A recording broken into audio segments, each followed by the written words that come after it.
This is Future Proof, the show that packs your brain for the future. Your hosts are Robbie and Terry, both 15 years old. Every week, they argue about the jobs, the technology, and the big ideas headed our way. So you're ready before they get here.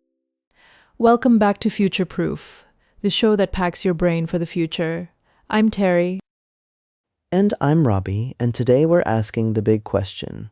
Are group chats actually helping your friendships or slowly driving you off a cliff?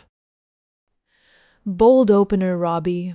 I'm going to say group chats are genuinely one of the best friendship tools ever invented. Oh, interesting, because my phone buzzes about 40 times during dinner and I want to throw it into the sun. That's a you problem. Group chats keep people connected across distance, time zones, and wildly different schedules. Sure, but studies show teenagers send and receive an average of around 110 texts per day, and a chunk of that is group chat noise. 110. Okay, that sounds like a lot, but most of those are probably memes and they bring people together. Memes are legally 40% friendship and 60% procrastination. That's just science.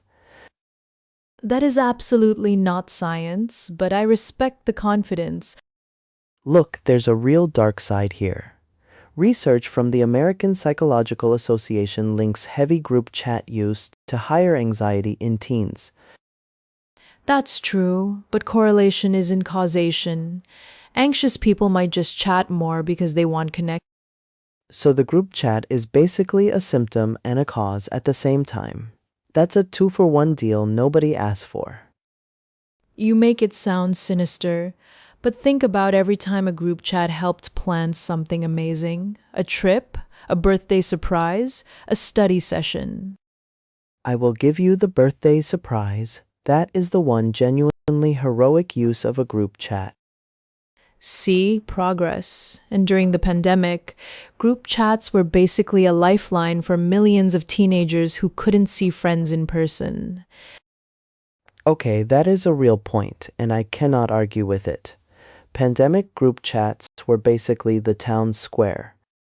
Exactly, digital town square, open 24/7, no weather concerns whatsoever. Except the emotional weather, which can get extremely stormy. Have you ever been left on red by 12 people simultaneously? That is genuinely painful. I will not pretend otherwise. The read receipts were a mistake. Whoever invented read receipts should have to explain themselves in front of a committee.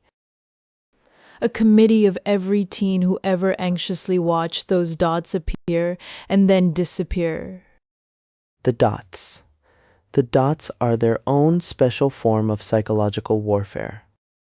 Okay, the dots are bad, but the platform designs the bad behavior, not the friendship itself. That's actually a sharp point. Maybe the tool isn't evil, but it's designed to maximize engagement instead of actual well-being. Right, and there is research showing that smaller group chats like 4 to 6 people feel significantly more supportive than massive ones. So the 17-person class group chat, where nobody agrees on anything, is basically scientifically doomed. Scientifically challenged, let's say, the intimacy just doesn't scale.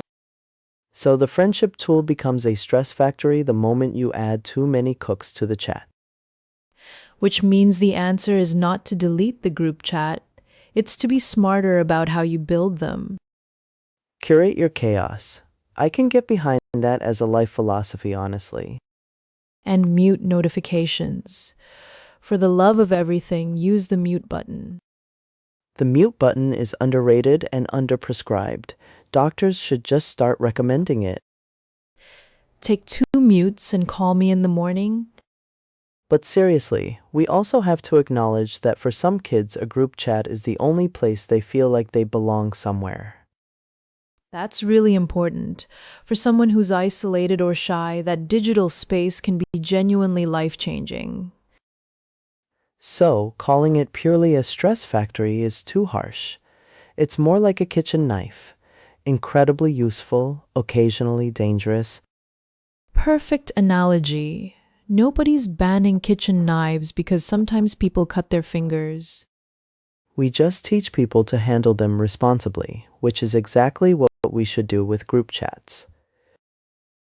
Media literacy, digital wellness, knowing when to put the phone down, skills that need to be taught, not assumed. Because nobody is born knowing how to manage a 45-person band group chat at 11 p.m. on a Tuesday. No one, that is a skill that has to be earned through painful experience. Usually, the painful experience of sending something to the wrong chat and having to move to another country. So, final verdict, friendship tool or stress factory? Both depending entirely on how you use it, which I think means the real future-proof skill is knowing when to log off. Group chats are powerful. Like most powerful things, they reward the people who use them thoughtfully. Stay curious, mute the chaotic ones, and keep your friendships warmer than your notification settings.